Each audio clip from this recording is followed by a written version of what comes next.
ওজন কমানোর জন্য সকালবেলা আমি যে ডায়েট ফলো করে থাকি।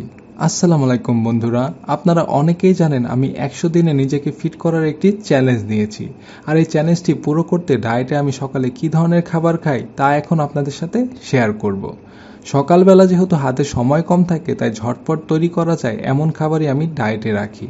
এর জন্য আমি শুরুতেই 150 গ্রাম টক দই নিয়ে নেই, কারণ এতে রয়েছে প্রোবায়োটিক্স, যা হজম প্রক্রিয়া উন্নত করে এবং কোষ্ঠকাঠিন্য, গ্যাস ও বদহজম কমাতে সাহায্য করে। এরপর আমি এর সাথে 40 গ্রাম ওটস নিয়ে নেই।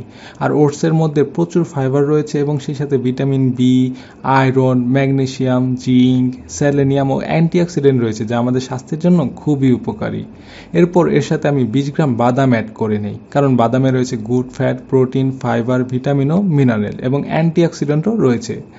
আর সর্বশেষ এই খাবারের স্বাদ বাড়াতে এর সাথে আমি ছোট সাইজের একটি কলা যোগ করি, কারণ কলাতে রয়েছে ফাইবার এবং প্রচুর পটাশিয়াম। আর সেই সাথে আপনি চাইলে এখানে কিন্তু একটু লবণও যোগ করতে পারেন। আর এরপর খাবারগুলো কিন্তু আমি খুব ভালো করে মিক্স করে নিই।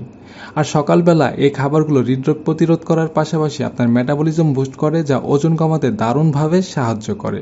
আর এটি খেতেও কিন্তু আমার ভীষণ ভালো লাগে।